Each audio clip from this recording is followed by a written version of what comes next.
Dipersembahkan oleh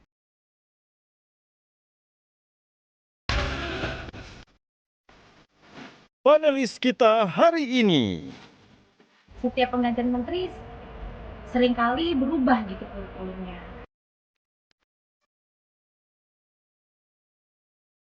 Mas Menteri masih senang naik ojek dan MRT. Ada hidden agenda apa?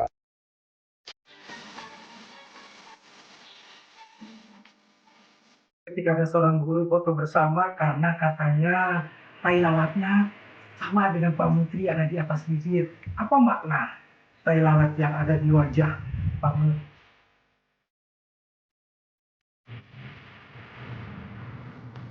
Jadi anak-anak itu ketika saya buka jendela, dia dengan spontan teriak, sekolah saya rusak Pak Menteri. Dua decimal classification DDC itu saya apal Mas. Seraut wajah cantik. Boleh ya like and subscribe ya. Gajah Duduk dipilih karena sudah lama hadir dalam mewarnai perkembangan berbusana di Nusantara dan telah melekat di hati lapisan konsumen secara turun-temurun. Perkembangan sarung sedemikian pesatnya, sehingga sekarang tidak hanya dikenakan oleh pria sebagai outfitnya, karena kain sarung Gajah Duduk menawarkan kenyamanan yang sesungguhnya, serta tidak bisa dibandingkan. Hal ini sesuai dengan tagline kita, Legenda Nusantara, bahwa sarung adalah budaya kita, sarung adalah Indonesia. Selamat malam pemirsa, Anda menyaksikan salah satu program unggulan Metro TV Q&A, karena setiap pertanyaan selalu ada jawaban. Kali ini bersama saya Jason Sambo, dan yang spesial kali ini kita tidak di studio, tapi kami sudah hadir di salah satu kantor kementerian, yaitu Kementerian Pendidikan Dasar dan Menengah alias Kemendikdasmen. Dan kali ini kita akan mengetahui lebih dalam lagi sosok pucuk pimpinan tertinggi dari Kementerian Mendikdasmen yang memang banyak mengurusi soal pelajar-pelajar dan juga pengajar di Indonesia. Seperti apa sosoknya dan apa contoh-contoh dan juga legacy yang mungkin bisa kita contoh sebagai masyarakat? Selengkapnya dalam Q&A, karena setiap pertanyaan selalu ada jawabannya. Assalamualaikum Pak Menteri. Waalaikumsalam warahmatullahi wabarakatuh. Pak Menteri, makasih banyak ya sudah menyambut teman-teman dari Q&A untuk bisa main di kantornya Ya, Mendikdasmen ya terima Pak. kasih sudah berkenan hadir. Ini kan Bapak udah ada menyandang status Menteri Mendikdasmen. Betul, Dipanggil ya, Pak ya. Menteri itu masih asing nggak Pak? Atau gimana Pak rasanya Masih Pak? agak jet lag juga. Masih jet lag ya Pak ya? Biasa dipanggil profesor atau siapa, tiba-tiba dipanggil Pak Menteri begitu. Wah, ini kok tiba-tiba ganti namanya. Tapi udah mulai nyaman kan Pak? Udah mulai terbiasa Ya, kan Pak? berusaha untuk menyesuaikan diri, terutama dengan berbagai protokol dan ketentuan-ketentuan yang harus saya patuhi sebagai seorang menteri. Nah, ini udah mulai terbiasa, udah mulai inilah ya Pak ya. Apalagi ketemunya sama anak-anak sekolah ya Pak ya. Betul, Ini jadi udah sekolah, harus membiasakan guru-guru, diri. masyarakat ya. Nah, gitulah. Sebelum kita duduk Pak, kita mulai Q&A Ya, ya. kali ini. Boleh, Mungkin ya, ya. kita akan nge-games dulu nih. Ada Boleh, rapid boleh. question untuk pemirsa Q&A. Ya, ya, Ini ada oke. beberapa ya Pak. Bapak tebak cepat ya Pak ya. Oke. Yang ya. pertama saya mau tanya, bulu tangkis atau sepak bola Pak? Bulu tangkis deh. Bulu tangkis. Ya. Naik mobil atau naik motor? Motor. Motor, kelihatan. Soto Kudus atau jenang Kudus? Ah, soto lah. Favorit ya Pak? Baca Iya. puisi atau nyanyi? Nyanyi deh. Mengajar atau menteri? Kalau sekarang menteri dong. Kalau sekarang menteri ya Pak ya? Walaupun saya mulai rindu mengajar juga. Tapi bisa dong, berbarengan gitu juga masih bisa Pak? Masih. Kan Masih masih bisa ya? ada ya jadwal untuk saya mengajar. Sebab kalau sudah sepenuhnya tidak mengajar, nanti saya khawatir keilmuan saya mengalami penurunan. Itu juga selain cara untuk saya bisa tetap mengupdate ilmu, juga bisa mentransformasikan ilmu kepada para mahasiswa, dan juga bisa berbagi informasi aktual dari sumber pertama kepada para mahasiswa. Baik, Pak, kita boleh duduk Pak? Silakan Kita duduk, langsung Mas. mulai Silakan. ya Pak. Silakan, Q&A. Ada silakan. beberapa Ya, ya. pertanyaan yang harus kita tanya soalnya ke Ya. seorang Mendikdasmen spesial Q&A kali ini. Pak Menteri, dari semenjak dilantik sampai dengan sekarang, kan tentu banyak program, banyak pekerjaan yang harus segera diselesaikan. Iya, betul. Tapi konsen paling utamanya yang sekarang lagi dilakukan Mendikdasmen apa sih Pak? Yang sudah kami lakukan program prioritas terkait dengan guru. Jadi sekarang terkait dengan guru itu saya sudah ada 4 program yang sudah kami luncurkan. Yang pertama adalah pelaporan guru yang awalnya harus upload Nah, sekarang tidak perlu upload lagi. Jadi guru cukup membuat laporan kepada kepala sekolah, nanti kepala sekolah yang upload. Yang kedua itu kebijakan terkait dengan sistem penilaian kinerja guru. Di mana sebelumnya guru itu kan harus mengajar 24 jam dalam 1 minggu. Yang itu memang harus tatap muka. Nah sekarang guru tidak harus mengajar 24 jam dalam 1 minggu, tapi ada tugas-tugas lain yang itu nanti kita konversikan setara dengan jam mengajar. Kemudian yang ketiga itu adalah penempatan guru negeri atau guru ASN itu dapat mengajar di sekolah swasta. Ini sudah kita terbitkan peraturan menterinya. Kemudian yang sangat awal saya buat kebijakan pada saat Hari Guru itu adalah menaikkan kesejahteraan guru melalui sertifikasi. Yang pada tahun ini itu ada 600.000 sekian guru yang mendapatkan tunjangan sertifikasi 2 juta. Nah ini yang sudah kami lakukan kebijakan-kebijakan selama kurang dari 100 hari menjadi menteri. Dan beberapa kebijakan yang juga sudah kami lakukan terkait dengan peningkatan kualitas guru itu adalah pendidikan profesi guru itu 806.000 sekian guru yang mengikuti PPG. Kemudian dalam pelatihan itu ada 2 yang sudah kami masukkan dalam pelatihan itu. Yang pertama adalah materi bimbingan konseling dan yang kedua materi pendidikan nilai.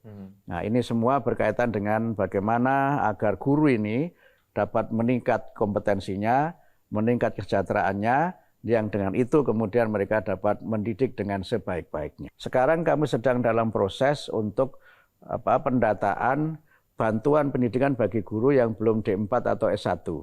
Kemudian yang kedua program berkaitan dengan pendidikan karakter. Ini juga program prioritas Pak Presiden, juga program prioritas kami. Bagaimana kita memperkuat pendidikan karakter. Yang sudah kami lakukan itu ada 3, Mas. Yang pertama adalah program 7 kebiasaan anak Indonesia hebat. Ini kami jadikan sebagai program prioritas untuk membangun karakter anak-anak melalui pembiasaan. Yang kedua itu kami menyebut dengan program Pagi Ceria. Apa itu, Pak? Nah, Pagi Ceria itu program di mana sebelum anak-anak ini belajar di kelas, itu ada 3 kegiatan yang mereka lakukan. Yang pertama senam. Nah, senamnya namanya Senam Anak Indonesia Hebat. Nah, kemudian yang kedua menyanyikan lagu Indonesia Raya. Yang ketiga berdoa. Baru setelah itu nanti mereka masuk ke kelas. Nah, yang ketiga masih untuk karakter itu bagaimana anak-anak ini mulai memiliki lebih banyak lagu anak-anak, Jason. Sekarang ini kan jarang dan kita kekurangan kan, sehingga harusnya kan anak-anak tuh nyanyi lagu Pelangi-pelangi alangkah indahmu. Malah dia nyanyinya ada pelangi di matamu. Nah, itu dia. Miris ya Pak kita melihatnya ya. Dan itu sudah kami terbitkan. Jadi sudah ada lomba yang kami selenggarakan. Pesertanya lebih dari 400, tapi kita ambil 10. Dan pesertanya ini kami batasi untuk guru-guru PAUD dan TK. 10 pemenang nanti kita kompilasi jadi album. Nah sekarang saya sedang minta untuk selain yang 10 itu, yang mungkin bagus itu juga bisa nanti diupload untuk memenuhi kebutuhan di TK-TK kita yang kekurangan lagu-lagu yang edukatif untuk anak-anak. Jadi selama belum 100 hari ini saya sudah berkunjung kira-kira ke 7 provinsi di Indonesia. Yang lain-lain sedang kami susun beberapa program yang baru dari kami. Itu nanti di sekolah itu akan ada coding dan artificial intelligence. Ini 2 mata pelajaran baru tapi masih bersifat pilihan karena belum semua sekolah itu mampu menerapkan. Kemudian yang kedua itu deep learning, pembelajaran mendalam. Ini juga nanti kami akan coba terapkan, walaupun belum untuk keseluruhan, karena ini baru, sehingga harus ada pelatihan gurunya, dan kemudian mungkin ada sekolah model atau pilot project gitu, untuk bagaimana deep learning ini diterapkan di pembelajaran kita. Banyak sebenarnya ya Alhamdulillah, kebijakan bahkan ya, inovasi baru yang dilakukan, mulai dari kesejahteraan guru, pengembangan karakter anak, sampai ada lagu-lagu anak-anak yang itu digunakan sebagai media baru lagi untuk pembelajaran anak-anak begitu ya Pak ya. Makanan yang disajikan dalam makanan bergizi gratis ini lezat dan bergizi. Ada ibu-ibu yang punya jurus unik. Pak Menteri, saya hamil Pak.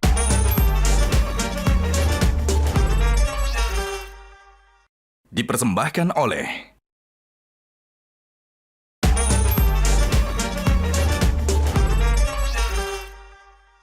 dipersembahkan oleh Dari sekian banyak kebijakan, mungkin ini yang kemudian dinilai Bapak tuh punya rapor hijau selama jadi menteri. Jadi ini ada surveinya, Pak. Alhamdulillah, Bapak ya, itu masuk dalam 5 besar menteri di Kabinet Merah Putih yang dapat rapor hijau. Selain Bapak itu ada Pak Nasaruddin Umar, Bu Mutia Hafid, Pak Abdul Mukti, Budi Gunadi Sadikin, dan juga Prof. Yasirli. Ya. Tanggapan Bapak, masuk 1 dari 5 menteri yang sebelum 100 hari sudah dapat rapor hijau, Pak. Sesuatu yang saya tentu saja berterima kasih kepada masyarakat yang memberikan perhatian terhadap apa yang kami lakukan, walaupun tujuannya bukan untuk mendapatkan rating itu ya. Tujuan kami adalah bagaimana berbuat yang terbaik untuk mencerdaskan bangsa. Dan kalau masyarakat memberikan penilaian, itu berarti apa yang kami lakukan ini adalah sesuatu yang dirasakan bermanfaat. Tapi kami juga harus menyampaikan secara jujur bahwa itu bukan capaian saya pribadi. Itu adalah capaian dari semua tim kami di Kementerian Pendidikan Dasar dan Menengah. Mudah-mudahan ini bisa menjadi modal sosial bagi kami untuk bisa berbuat lebih baik lagi dan juga bisa menjadi bagian dari motivasi untuk kami di dalam ini supaya tidak berpuas diri karena sesungguhnya tugas-tugas ke depan masih banyak lagi yang harus kita kerjakan. Masih banyak dikerjakan. Termasuk saya jadi teringat karena tadi Bapak di segmen sebelumnya itu menyinggung soal makan yang sehat untuk anak-anak. Iya, Ini kan betul. yang lagi rame nih ya Pak ya. Iya, Makan bergizi gratis. Tapi kalau kita lihat berita Pak, ada yang senang anak-anaknya, ada juga ya ternyata ada yang ayamnya kecil katanya. Mereka ada yang nggak suka sayurnya. Ada kan anak kecil kan susah ya Pak ya makan sayur ya. Mungkin Itu karena challenge bilang tersendiri ya. ayamnya kecil nanti juga gede.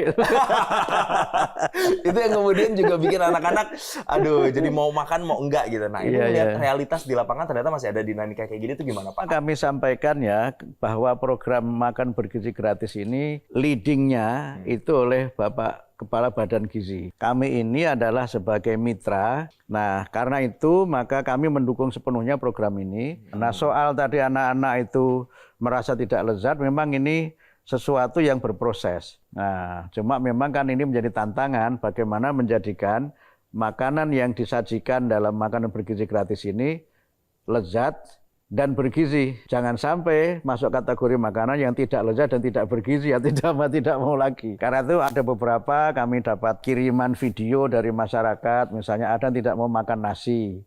Misalnya kan, sebagian kan memang anak-anak kita dan tidak Sulit bisa ya. makan nasi. Nah, karena itu harus ada opsi lain gitu. Kan memang tidak harus nasi kan, tapi harus ada karbonya. Nah, karbohidratnya apa ini yang bisa menggantikan nasi? Berbicara soal stamina, Bapak tuh staminanya jadi ke-boosting nggak Pak kalau misalnya ketemu sama anak-anak? Kenapa saya tanya ini? Ini pemirsa, saya tuh sambil wawancara, saya tuh sambil lihat Instagram Bapak ya. Oh gitu ya. Ini banyak sekali Bapak tuh foto-foto Betul. sama anak-anak. Iya. Nah, di sini kalau saya lihat ya Pak, muka Bapak tuh semeringah, Iya. anak-anak tuh juga semeringah. Iya. Jadi Bapak tuh ngerasa nyaman Pak dekat sama anak-anak mereka? Saya memang sangat suka dengan anak-anak ya. Karena mereka adalah harapan bangsa. Saya juga memang sangat menikmati bersama anak-anak itu karena mereka itu memiliki keceriaan yang tulus. Anak-anak itu cerianya kan tidak dibuat-buat. Keceriaan yang tulus. Kemudian yang ketiga, saya bisa berbagi inspirasi untuk bagaimana mereka tumbuh menjadi anak-anak Indonesia yang hebat. Dan karena itu maka saya setiap kali kunjungan memang hampir selalu menyempatkan diri ke sekolah, kemudian berinteraksi langsung dengan anak-anak, bertemu dengan mereka. Bahkan saya sempat menyalami satu persatu mereka, Jason. Tapi juga mungkin ada juga yang foto sama ibu-ibu juga. Ada tuh saya lihat juga Instagramnya ya. Itu ibu-ibu guru, tapi misalnya ibu-ibu guru karena selama ini mereka tidak pernah terbayang bakal ketemu menterinya. Kemudian tidak pernah terbayang bagaimana bisa berinteraksi langsung gitu. Sehingga ada beberapa cerita lucu ketika ketemu anak-anak, ketika ketemu ibu-ibu itu menjadi energi yang membuat saya semakin bersemangat untuk berbuat lebih baik lagi dan memberikan yang terbaik bagi anak-anak dan bagi pendidikan di Indonesia. Apa Pak cerita lucu yang bisa dibagikan? Mereka ada misalnya nyampaikan keluhan apa gitu nggak anak-anak atau ibu-ibu? Ada yang lucu begini. Saya satu saat yang berjalan dari Kudus ke Pati, Jawa Tengah ya. Itu perjalanan darat ya, itu kota yang memang bersebelahan kan. Saya datang ke salah satu SMK di namanya Kecamatan Sukolilo di Pati, Jawa Tengah. Itu sepanjang jalan, anak-anak SD itu pada menunggu di pinggir jalan itu. Nah, kemudian ada yang saya buka jendela, ada anak-anak yang komentar pakai bahasa Jawa, tapi mohon maaf, dia pakai komentar bahasa Jawa. Pak Menteri, sekolahku teter. Gitu. Apa itu Pak artinya, Pak? Teter itu artinya rusak. Oh. Jadi anak-anak itu ketika saya buka jendela, dia dengan spontan teriak, sekolah saya rusak Pak Menteri. Ada komentar begitu, itu menarik bagi saya gitu. Karena ini kan memang problem yang tidak bisa kita anggap sederhana kan, karena memang banyak sekolah yang rusak, sekolah roboh. Karena itu Pak Presiden membuat kebijakan tidak boleh ada sekolah yang atapnya rusak, tidak boleh ada yang toiletnya kotor, tidak boleh ada yang misalnya sekolah itu tidak sehat. Karena itu juga menjadi program kami kan, renovasi untuk sekolah itu, dan tahun ini insya Allah ada 10.000 lebih sekolah yang akan kita renovasi. Ada lagi yang dengan bu guru BK itu ketika di Jakarta kan berdesak-desakan pada ingin foto gitu, sampai protokol saya kewalahan kan. Ada ibu-ibu yang punya jurus unik. Pak Menteri saya hamil Pak. Padahal nggak hamil Pak. Saya nggak tahu, mungkin nggak berani ngecek kan Jason. Mungkin dijadiin alasan aja biar bisa foto ya Pak ya. Ibu itu supaya bisa foto karena mungkin dia ngidam ya, bercita-cita supaya anaknya bisa sukses menjadi menteri, mungkin begitu, sampai trik untuk bisa foto itu tidak komentar Pak Menteri, saya hamil Pak. Sebegitunya ya Pak antusiasme masyarakat. Sampai sebegitunya. Dan saya memang berusaha untuk tidak membuat jarak. Saya sering punya prinsip begini, Mas Jason, di kantor ini bapak-bapak, ibu-ibu memang melaksanakan birokrasi, tapi jangan terlalu birokratis. Iya. Harus dekat ya Pak ya. Ada administrasi tapi jangan administratif. Ya. Juga saya bilang, saya tanamkan dalam diri saya, kita sebagai menteri mungkin masuk kategori elit, tapi jangan elitis. Itu prinsip saya. Elit, tapi jangan elitis. Karena ini kan semuanya amanah, semua titipan. Kalau diberi kesempatan mungkin sampai 5 tahun. Ya. Tapi kalau tidak pun kan bisa diberhentikan kapan saja. Bahkan Jason kadang-kadang kalau saya ingin suasana baru, saya makan di kantin kementerian. Bareng sama staf-staf yang lain. Dia ya, di bawah gitu, makan di kantin gitu, dan ya ada kenikmatan tersendiri untuk bisa bersama-sama dengan masyarakat. Nah ini Pak, biar nggak elitis juga, kayaknya para panelis juga nunggu nih Pak. Ya. Mereka pengen juga nanya ke Bapak. Kalau gitu kita langsung lihat nih Pak. Ada panelis pertama yang mau bertanya. Silakan. Pak Menteri, sekolah dasar di SMP di seluruh Indonesia sudah banyak yang memiliki perpustakaan. Bahkan katanya Indonesia itu memiliki perpustakaan terbanyak kedua di dunia setelah India. Dan salah satu kontributornya adalah perpustakaan sekolah. Pertanyaan saya satu, mengapa perpustakaan sekolah masih sering dikelola secara asal-asalan, bahkan cuma jadi pekerjaan sampingan guru bahasa Indonesia misalnya? Mengapa tidak dilengkapi dengan tenaga pustakawan? Karena menurut saya, perpustakaan harus ditangani secara khusus, sebab perpustakaan bukan semata-mata tempat menyimpan dan mengoleksi buku. Tapi kita butuh pustakawan yang paham betul tentang apa itu perpustakaan dan mampu menghidupkan buku dengan berbagai aktivitas, dengan berbagai kegiatan keliterasian. Berani nggak Pak Menteri mengatakan salah satu program Pak Menteri adalah melengkapi perpustakaan sekolah dengan pustakawan yang selama ini betul-betul diabaikan. Baik, langsung kita jawab Pak. Berani nggak Pak menempatkan pustakawan biar nggak jadi sampingan perpustakaannya? Ya siapa takut. Gitu ya Pak ya? Jadi kalau tanya berani, jawabannya siapa takut. Gitu. Karena memang ini masalah kita yang serius ya. Pertama memang kan angka literasi kita ini, kemampuan literasi anak-anak kita ini kan masih rendah. Dan hasil PISA itu saya kira juga memang bisa menjadi titik awal untuk kita bisa memacu lagi bagaimana agar literasi ini meningkat. Kuncinya ada 3 Mas Jason. Yang pertama adalah ketersediaan bahan bacaan. Yang kedua, bahan bacaan itu harus mudah diakses, ya. Bisa kita temukan dengan mudah di mana-mana. Nah, kemudian yang ketiga itu membangun kultur membaca. Yang pertama, memang kami akan memproduksi lebih banyak buku bacaan untuk anak-anak sekolah, baik buku teks maupun buku-buku non-teks.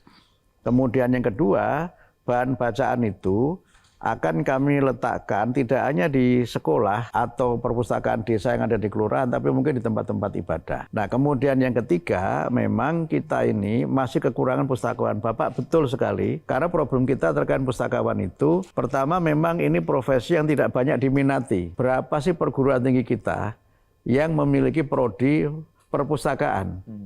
Itu bisa dihitung dengan jari. Sangat sedikit.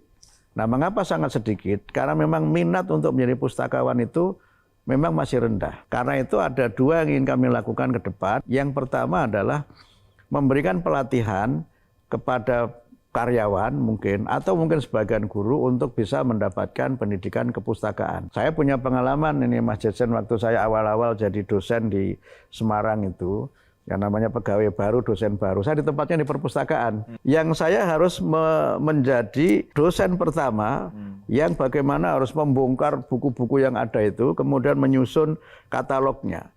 Dewey Decimal Classification DDC itu saya hafal, Mas.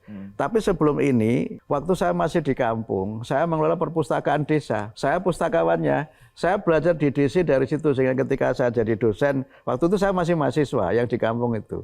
Saya ngelola perpustakaan desa, namanya Sumber Ilmu, saya masih ingat perpustakaannya. Nah, kemudian karena saya jadi dosen, kemudian ditugaskan perpustakaan, hanya melanjutkan apa yang sudah saya lakukan sebelumnya.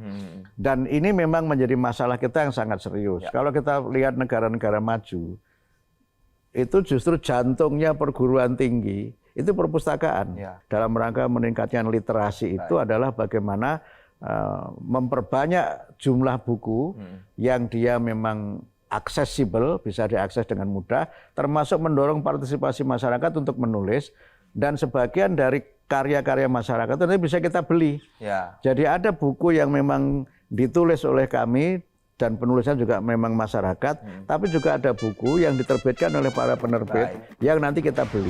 Nah, Bapak, ini saya buka aja untuk para pemirsa Metro TV ya. Itu kita ganti namanya dengan sistem penerimaan murid baru.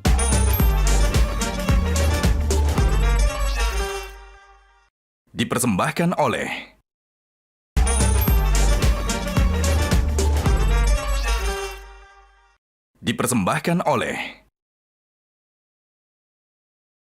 Nah, Betul. kita akan ke panelis berikutnya lagi. Apakah juga pertanyaannya ada suara-suara yang ingin disampaikan? Coba kita lihat.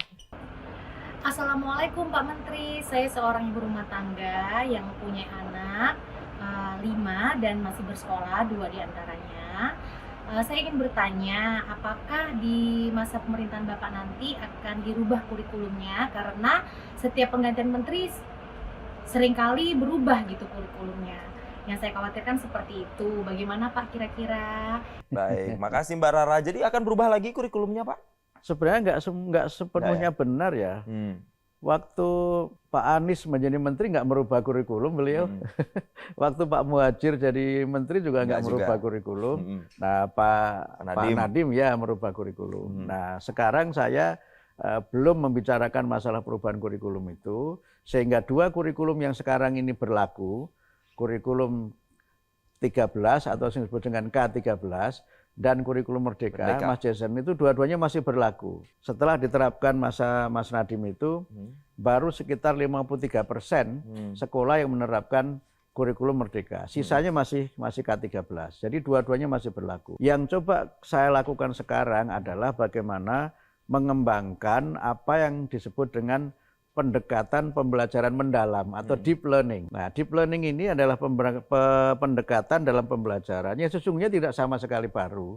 Karena di banyak negara maju ini sudah diterapkan. Di negara-negara Skandinavia itu sudah dari tahun 76 ini mulai dikenalkan deep learning ini. Sekarang di Australia, di negara maju terapkan itu. Deep learning itu adalah pendekatan pembelajaran yang fondasinya, pilarnya itu ada 3. Pembelajaran yang mindful, kemudian pembelajaran yang meaningful, dan pembelajaran yang joyful. Nah, dengan cara seperti ini, kami berusaha untuk bagaimana anak-anak ini punya pendekatan belajar yang tidak sekedar untuk menghafalkan fakta-fakta. Sering disebut dengan surface learning, pembelajaran yang hanya di permukaan saja.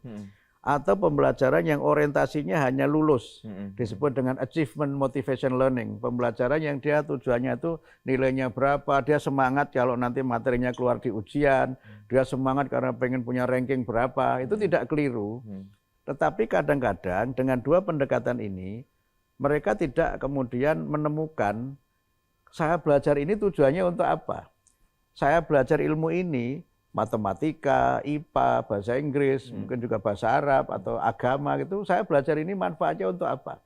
Ini menurut saya menjadi salah satu tantangan karena itu kita ingin mengembangkan pembelajaran yang mendalam. Yang di situ nanti murid itu belajar tidak terlalu banyak materi. Materinya tidak terlalu banyak, tapi pendekatannya yang mendalam. Sehingga nanti Mas Jason itu ada beberapa yang memang perlu kita kurangi muatan atau pokok bahasan dalam mata pelajaran yang selama ini diajarkan di sekolah. Karena memang itu kadang-kadang terlalu berat. Dan banyak sekali yang diajarkan itu tidak disertai dengan penjelasan. Saya ingin menerapkan pembelajaran mendalam ini sebagai solusi untuk bagaimana anak-anak itu bisa membaca, tetapi mengerti apa yang dia baca. Ya. Kan problem kita ini bukan buta aksara, tetapi functional literacy. Selama ini kan kalau anak-anak diberi tugas, itu kan ngerjakan PR yang isinya menjawab pertanyaan. Nah sekarang nanti kita coba dengan deep learning ini, tugasnya nanti bisa membaca buku. Nah, nanti pas pulang itu oleh gurunya beri tugas, ada buku ini, kamu baca, kemudian kamu tulis isi buku itu dengan bahasa kamu sendiri. Di banyak negara maju, penugasannya kan itu. Ya. Tidak ada penugasannya ngerjakan yang sifatnya nanti dinilai itu, enggak itu. Sehingga mereka ini terdorong untuk banyak membaca. Atau yang kedua, misalnya dia ada kegiatan apa nih ketika sedang tidak sekolah. Mungkin dia bertemu dengan teman-temannya atau bermain ke tempat wisata misalnya. Kemudian dia menuliskan apa yang pengalaman experience betul gitu ya, perasaannya dia seperti apa, ketemu siapa, kemudian apa yang ingin dia ceritakan dengan dia bertemu orang baru, kemudian ke tempat wisata itu. Ini kan melatih mereka untuk bisa mengekspresikan gagasan-gagasan, perasaan, pengalaman. Itu kan melatih mereka untuk bisa menulis, menyampaikan pemikiran-pemikiran secara kritis, dan kemudian menjadi warga negara yang bertanggung jawab. Pengembangannya secara fungsional tadi ya Pak ya. Betul. Tapi sebelum sampai ke deep learningnya juga nih Pak, kan kalau kita lihat yang paling hot, yang paling baru juga isu di pendidikan itu adalah perubahan nih Pak. Ada wacana penggantian PPDB jadi SPMB. Yang kita tahu PPDB ini di dalamnya juga ada sistem zonasi. Sistem zonasi ini ada aja masalahnya. Ya kan Pak, mulai dari ada korupsi di situ, ada kemudian juga yang manipulasi zonasi. Nah, ini apakah kemudian bagaimana ya Pak upayanya supaya hal-hal seperti ini tidak ada lagi di SPMB? Ya, kami masih menunggu keputusan yang final dari Bapak Presiden, walaupun kemarin sudah saya sampaikan juga di rapat kabinet untuk ini bisa segera diputuskan sesuai dengan arahan Pak Presiden. Sistem penerimaan murid baru, dulu namanya PPDB ya, itu kan sebenarnya juga satu sistem yang dipakai bagaimana agar anak-anak ini bisa mendapatkan haknya dengan baik. Nah, tapi memang ini tidak selalu mudah, karena ada kenyataan di lapangan bahwa mutu satuan pendidikan, sekolah-sekolah kita ini memang masih ada kesenjangan. Kalau saya boleh membuat kategori yang ekstrim itu ada sekolah yang elit, ada sekolah yang alit gitu. Yang di atas itu elit, yang di bawah itu alit ya. Sekolah-sekolah kecil yang memang itu ya sekolah ala kadarnya, yang penting sekolah dan sebagainya. Dan yang banyak sekolah di sini itu mohon maaf, yang masyarakat alit gitu. Yang memang dari kelas ekonomi yang memang menengah ke bawah. Ini kan realitas sosial tidak bisa kita tutupi. Betul. Yang kedua juga ada kecenderungan di mana anak-anak kita ini tidak memiliki teman-teman sepermainan, teman-teman yang sebaya di kampung halamannya.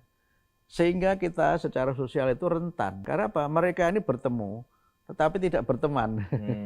Ya kan? Ini kan satu realitas yang sekarang kita lihat. Mengapa tawuran seringkali terjadi, itu kan sebagiannya karena itu. Sistem penerimaan murid baru itu memiliki 4 filosofi. Filosofi pertama adalah pendidikan bermutu untuk semua. Nah yang kedua itu ada namanya sekolah itu harus menjadi tempat bagi semuanya. Kita membangun apa yang kita sebut dengan inklusi sosial. Kenapa inklusi ini bisa dibangun? Karena yang belajar di sekolah itu tidak hanya yang elit bersama elit, alit bersama alit, tapi yang elit dan alit ini bisa berinteraksi. Mereka yang berbeda kelas sosial, berbeda suku, berbeda bahasa daerah mungkin, kemudian berbeda agama. Ini belajar di sekolah yang sama. Satu kolam yang sama. Ya, itu kita sebut sekolah ini punya fungsi sebagai meeting point dan melting point. Tempat di mana mereka bertemu, berbaur, kemudian melting kan, mereka mencair, punya kepribadian yang sama sebagai anak Indonesia. Kemudian yang ketiga itu membangun integrasi sosial. Ada integrasi sosial di mana mereka ini akrab dengan teman-teman sekampungnya, yang mungkin juga teman sekelasnya, dan membangun kohesi sosial. Nah, jalur penerimaan itu ada 4. Aslinya itu namanya domisili. Domisili itu artinya tempat tinggal kan, Jason? Nah, cuma dikenalnya itu dengan zona. Jadi ini tinggal di zona mana dari sekolah itu. Makanya yang populer di masyarakat itu zonasi. Nah, selama ini ada dua sistem yang dipakai. Pertama pendekatan kewilayahan, yang kedua pendekatan jarak. Kalau kewilayahan itu walaupun berdekatan, tapi kalau wilayah administrasinya berbeda, nggak bisa gitu kan, karena pendekatannya kewilayahan. Nah, kemudian yang kedua itu pendekatan jarak. Walaupun beda wilayah, tapi kalau jaraknya dekat ya sudah dia diatur belajar ke situ. Nggak apa-apa, ini saya buka aja untuk para pemirsa Metro TV ya. Itu kita ganti namanya dengan sistem penerimaan murid baru. SPMB tadi ya, Pak? SPMB itu, dan kata-kata zonasi itu kita luruskan kepada istilah aslinya yaitu domisili. Nah, ada memang beberapa yang berbeda. Saya buka aja di sini. Langsung ya Pak ya, dibuka ya. Jadi yang pertama untuk yang SD, jalur SD nggak ada perubahan. Yang SMP itu hanya ada perubahan prosentase saja. Nah, yang SMA kita pakai istilah namanya rayon. Rayonisasi. Di mana mereka ini bisa lintas kabupaten, bisa lintas kota, sehingga rayon ini nanti ditetapkan berdasarkan ketetapan dari pemerintah provinsi. Karena mereka sudah dewasa ini, sudah SLTA kan, usianya rata-rata sudah di atas 15 tahun. Jadi kalau dia meninggalkan kampung halamannya, mungkin juga belajar jauh dari orang tua, itu mereka sudah cukup mampu. Dan memang juga ada realitas, Jason, bahwa tidak semua kecamatan itu punya SMA negeri. Bahkan swasta pun tidak ada.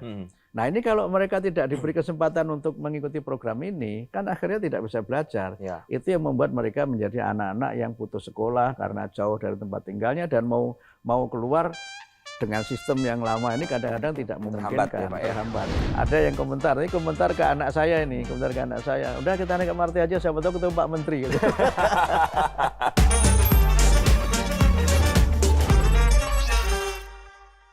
Dipersembahkan oleh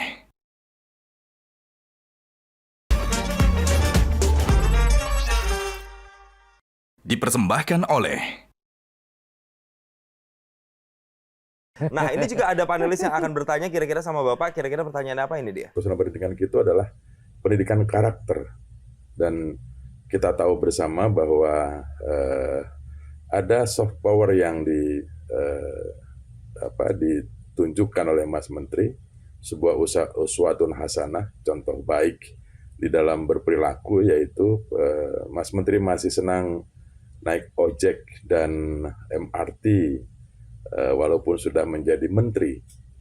Nah, pertanyaan saya sebetulnya ada hidden agenda apa, hidden message apa, pesan tersembunyi apa yang ingin Mas Menteri sampaikan berkaitan dengan perilaku yang sangat luar biasa, memberi contoh pada warga masyarakat, walaupun sudah menjadi menteri, tetapi tetap berupaya untuk mengatasi masalah kemacetan dengan memberi contoh naik dengan kendaraan umum, naik ojek yang memang itu merupakan sarana yang lebih memudahkan di dalam menjangkau suatu tempat di mana yang akan dituju. Jadi pertanyaan saya, sebetulnya ada pesan tersembunyi apa yang ingin Mas Menteri sampaikan? Oke, langsung saja tuh Pak dijawab, jadi menteri tapi masih suka naik ojek sama naik MRT katanya. Itu pesan apa tuh Pak yang mau disampaikan? Ya, Pak? saya kira begini, tadi saya sampaikan Mas Jason ya, saya ini kan menjadi pejabat itu kan amanat ya. Sekali lagi semua harus kita bangun satu budaya di mana kita ini ya harus menerima semua amanat itu dengan biasa-biasa saja. Tentu satu kehormatan, saya diberi amanah oleh Pak Presiden untuk menjadi seorang menteri. Ini kan satu jabatan yang sangat penting, sangat mulia, dan sungguh itu jauh lebih tinggi dari apa yang menjadi cita-cita saya ketika masih belia. Sehingga saya sekali lagi berusaha untuk tetap menjadi manusia yang biasa-biasa saja. Dan tadi sampaikan oleh Profesor Agus Suradika itu, sesuatu yang memang selama sebelum saya jadi menteri sudah di kebiasaan saya, Mas Jason. Begitu ya Pak ya? Iya, jadi saya udah biasa naik ya kendaraan umum, kemudian online apa itu biasa, dan ada cerita menarik. Apa itu, Pak? Cerita menariknya begini. Masyarakat mulai tahu kan, saya masih beberapa kali naik MRT itu. Kemudian ada yang komentar, ini komentar ke anak saya ini, komentar ke anak saya. Udah kita naik MRT aja, siapa tahu ketemu Pak Menteri. Gitu. Ada yang komentar kayak gitu. Iya, ya, jadi Pak? ternyata ada impact untuk kemudian membangun sebuah budaya bahwa ya public transportasi, ya angkutan umum yang bagus itu juga harus kita manfaatkan. Dan sekali lagi saya merasa ada kenyamanan di situ. Tapi untuk ketemu dengan saya, bisa berinteraksi dengan saya itu saya tidak pernah menjaga jarak. Saya bilang kepada protokol saya, jangan terlalu strict ya ketika masyarakat mau ketemu saya, sekedar salaman, sekedar mereka itu Open mau ya, Pak, ya? foto gitu. Saya biasa kepada mereka, saya biasakan. Supaya apa? Supaya pemimpin itu tetap dekat dengan rakyat. Kalau kita ini tidak dekat dengan rakyat, kita nggak tahu apa yang menjadi aspirasi mereka, apa yang menjadi kebutuhan mereka. Sehingga pernah ada cerita ini Mas Jajan, menarik juga. Saya baru-baru jadi menteri kan, saya kan ada ya kantor Muhammadiyah di dekat tempat tinggal saya itu. Saya di situ datang gitu, waktu itu saya ingat sholat berjamaah, ada anak-anak baru selesai ngaji, ada anak SMP. Dia saya tanya, kelas berapa Dek? Kelas 2 SMP. Langsung bicara dengan saya. Kemudian dia dengan sangat percaya diri mengatakan, Pak Menteri, saya minta nanti P5 itu dihapus Pak. Gitu. P5 ini kan kebijakannya Mas Nadiem di kurikulum Merdeka itu. Saya tanya, kenapa Dek P5 dihapus? Itu Pak membuat kami ini sangat terbebani. Terbebani apa? Kan setiap kali ada P5 kami harus membeli materialnya sendiri, banyak iuran Pak. Itu anak SMP kelas 2 bisa langsung dialog dengan saya sebagai seorang menteri. Tanpa ragu ngomong. Tanpa langsung, ragu Pak. ngomong itu. Dan saya happy saja. Karena selama ini saya tidak tahu apa yang terjadi dengan P5. Ternyata ada sisi lain selain positifnya yang selama ini memang sudah mulai banyak diterapkan ya. Baik, tapi kita juga harus jaga hubungan baik sama panelis yang satu ini Pak, karena Oh, dia iya. juga mau bertanya nih sama Bapak Silakan, ya. Kira-kira silakan. pertanyaan apa? Ini dia.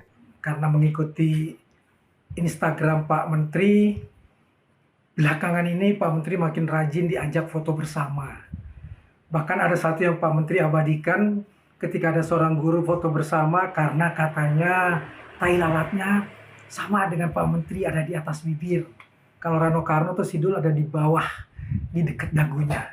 Saya di hidung. Saya ingin nanya Pak Menteri, apa makna tai lalat yang ada di wajah Pak Menteri?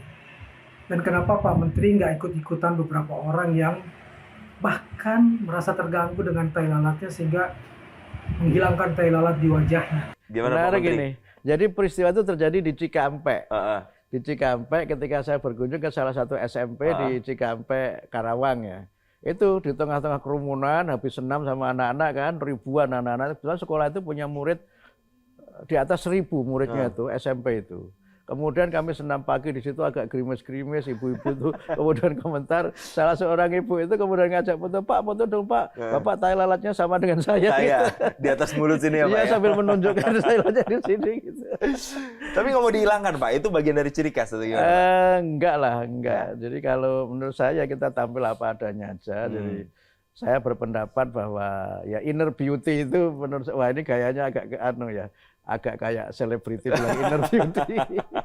Ini yang juga tidak kalah menarik. Bapak tuh suka bulu tangkis ya Ya, kan? betul. Sukalah naik ojek juga, Iya. biasa berbaur dengan masyarakat, ketemu Iya, anak-anak. iya, iya. Tapi ternyata ada fun fact juga nih pemirsa, Bapak tuh suka nyanyi.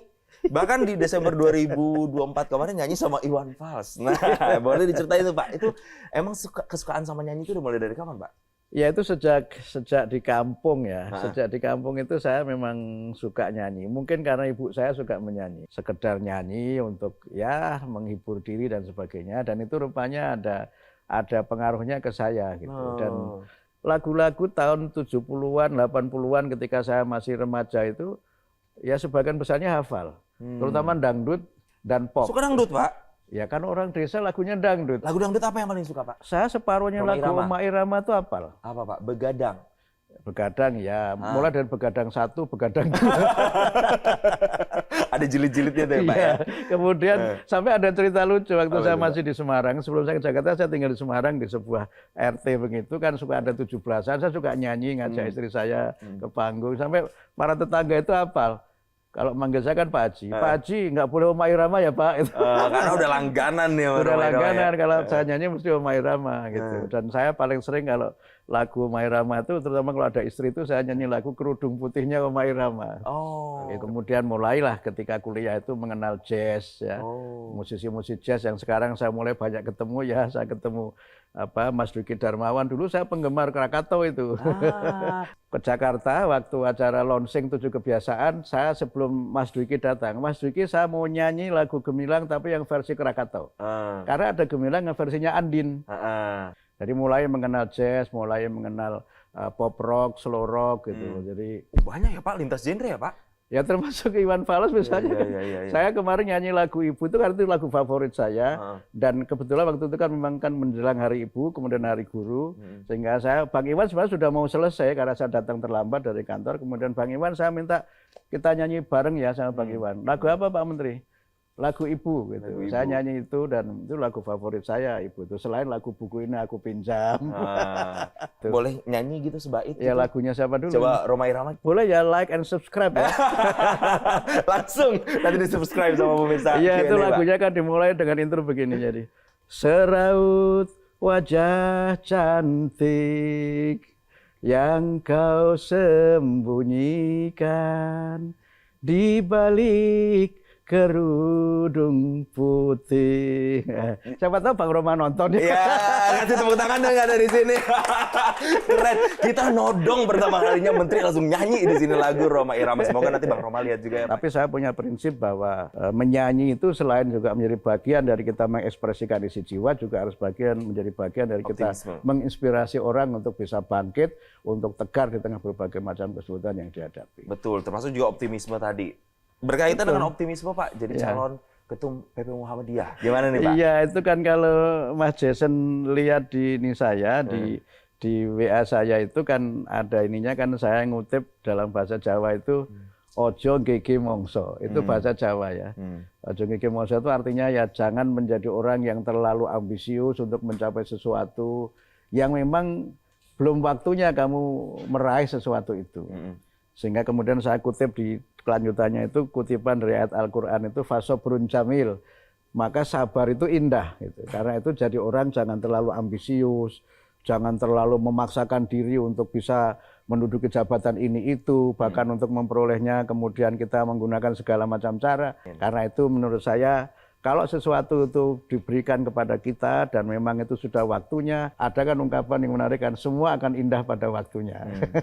Karena mungkin juga ada hal lain yang mungkin untuk kita, ya yang kita tidak tahu menjadi bagian dari takdir kita untuk yang berikutnya. Terima kasih sekali terima Pak kasih, Menteri, Jason. Terima Pak kasih, Mukti, terima kasih. alias Pak Abe Mukti kalau di Instagram udah berbagi bersama tahu kami. Rahasianya nggak itu? Apa Pak? Itu nama ketika saya masih sering nulis puisi. Oh, pantesan namanya Abe Mukti ya? Iya. Ini sosok Abe Mukti yang menginspirasi walaupun sudah punya jabatan sebagai menteri tapi tetap mencontohkan kesederhanaan. Sekali lagi terima kasih Pak Mukti telah mengizinkan Q&A untuk hadir di sini. Terima kasih teman-teman semuanya dan pemirsa. Tentunya saya juga mengucapkan terima kasih untuk Sarung Gajah Duduk yang sudah menyediakan busana saya hari ini. Sarung Gajah Duduk Legenda Nusantara yang ada tulisan Arabnya. Dan jangan lupa untuk kembali saksikan Q&A pemirsa minggu depan di jam yang sama karena setiap pertanyaan selalu ada jawaban. Saya Jason Sambo pamit undur diri. Terima kasih dan sampai jumpa.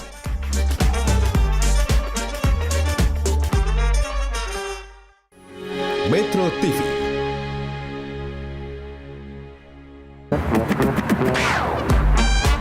Q&A, karena setiap pertanyaan selalu ada jawaban. Dipandu oleh Yohana Margareta.